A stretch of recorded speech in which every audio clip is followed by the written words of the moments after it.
Hello friends, welcome back. Today we are beginning with a new playlist of the chapter Money and Banking. So let's begin. What comes to your mind when I say money?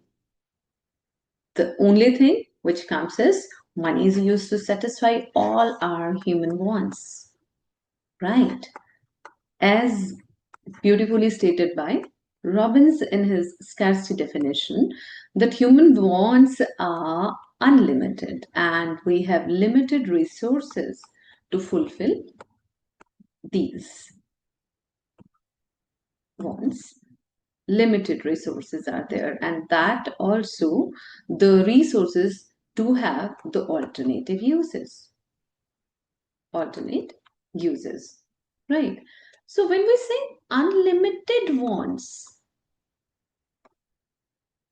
and these wants today are catered by money. If I want to go to some place, I give money to the rickshaw puller, to the cab driver, to the metro card, and then I get the things sorted. If I want to buy groceries, if I want to watch a movie, if I want to spend some money on the educational programs or recreation or anything. So, for all our unlimited human wants, we give money and get goods and services for us. Right. So, what does it mean when money wasn't there? Because money wasn't there from many years back. Money has evolved in last few centuries. So, what was there before money evolved? Were human wants not there? Or were the human wants existing at that time were not satisfied? No, human wants were there and they were satisfied also, but the system was called barter system. Before the evolution of money, we had barter system. Barter system is also called commodity for commodity system, or we also come across the term goods for goods system. But this system, as we have already read in our junior grades, suffered from a number of problems. And the first and the prominent, the most important problem was the double coincidence of wants. What does it mean? Let's first understand the definition of C for C system. Means, say I am a farmer and I have wheat in my harvest and other is making the pulses. So if I want to buy pulses from the other person, he must have the need for or the demand for wheat at that very moment. So even if I am willing to buy my product, maybe the other person is not willing to buy my product for the exchange of his product, right? So this point of problem where we need to have the sale and purchase to be the concurrent and simultaneous phenomenon, this is called double coincidence of wants. But this simply destroyed all the time. There was a huge waiting time, so people could not store their product for a long period of time. So the productivity was not to their maximum capacity. So this problem was the major one. Beyond this, we had some other problems also, and these were the lack of storage of value,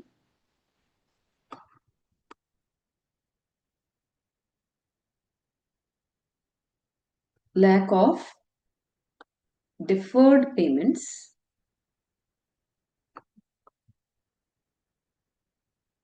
I would say the lack of medium of deferred payments,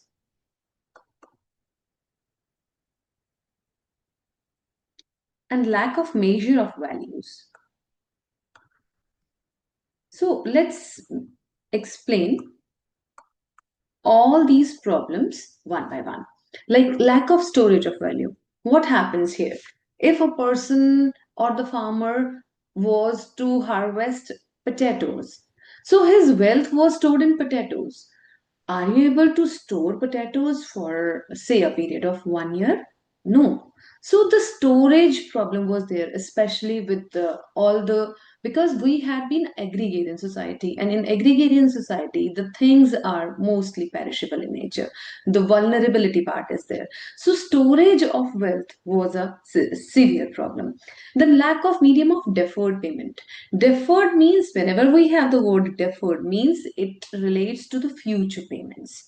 Right. So if somebody wanted some borrowing of money or borrowing of wealth, so that had to be repaid in terms of goods only. So say I am the harvester of potato and I promise that I will give you 100 kgs of potatoes in my next harvest. But what if the weather conditions, the agricultural conditions are not conducive, and I promised this size and the better quality, and I could not reap that size and better quality because of unforeseen circumstances and uncontrollable circumstances on my part. Right. So for all the deferred payments, future payments, there was no certain thing which could be exchanged, and that was a major trouble. And then the lack of measure of value. Like, for example, once again, if I am a farmer of the past time dealing with potatoes, so how much of potatoes would be given for the exchange of 1 kg of wheat or 1 kg of rice, or say one pot, or say one cow or buffalo or horse or cloth? So I would have to learn number of exchange ratios. I would give you the keyword here. The exchange ratios were different for different people there. Like for me, the potato harvester, the exchange ratios were different. For wheat harvester, the pulses harvester, the exchange ratios were altogether different. So there was no standardized format of how much to be given for how much of the commodity. So because of all these major severe problems, there came a solution, and that solution was money. So, how do we define money? Money is the medium of exchange. How do we see it today? If I want to travel, I give money and I travel. If I want to buy groceries, I give money and I buy groceries. On a very similar note, for any sort of goods or any sort of services, if are required, the common medium of exchange is this money, right? And when we say, why is it a common medium of exchange? Because this is accepted by everyone, because this is the common need. Everyone takes it for exchange of the satisfaction of goods and services. So this is a common medium. Everyone needs the same. Right. Some economists also define money as, money is what money does. Money is what money does. What does it mean? What does money do? Money gets us the goods and services which we are looking for. So if a piece of jewelry can be exchanged for satisfaction of something, for some sort of other goods, so that piece of jewelry is money as per the economists. Right. If you have some property papers, and if you can give that property paper, right, in exchange of some other property, so what does that property paper do for you? It's again serving as the base of money. So what is money? Money is what money does. Right. So money, how has money evolved? Let's talk about the evolution of money. So when I say evolution, money was not there from the very first day. We had goods for goods system, that is during the barter system, the goods served as the money. Later on came the coins. Initially, these were made of precious metal like gold and silver. But later on, the bronze and other metals also came into being. So coins were exchanged for money. But there was a drawback with coins. These were very bulky. These were vulnerable. These were noisy.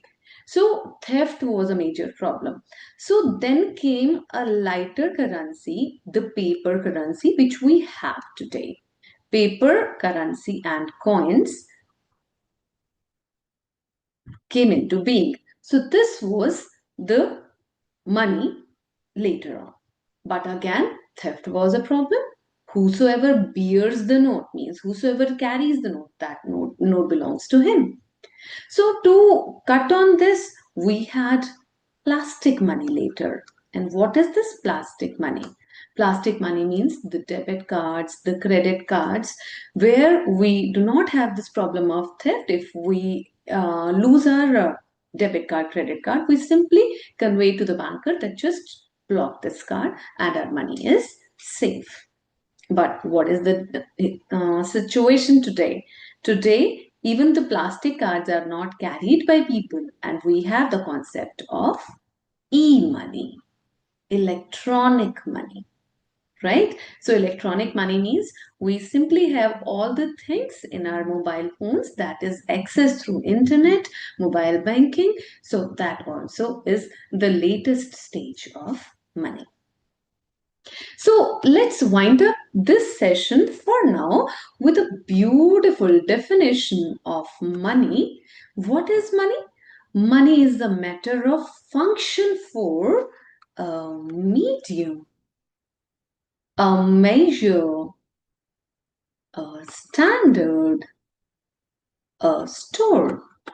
It means anything which serves as the medium of exchange, which gives us the measure of value, which is a standard of deferred payments, and which gives you the storage of value, is called money for you. And money, that's how, as previously explained, money has just overcome all the problems of the barter system, the exchange, the storage, the deferred payment, and the measure, right?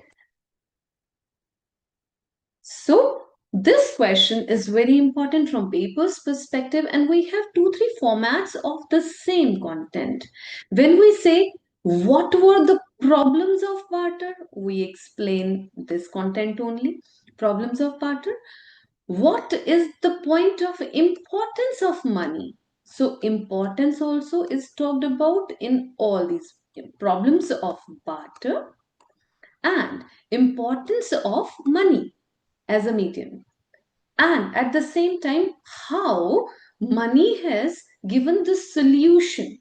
So how money is a solution to barter system. So whatever way, solution to barter system, whatever way money is, this content is given. I just mean all the three formats need the same content, and where we talk about these 4 pointers of money. So this can be asked in these 3 formats from paper's perspective. So I hope the things are clear to you. We'll continue with the rest of the part later on. Okay, bye. See ya.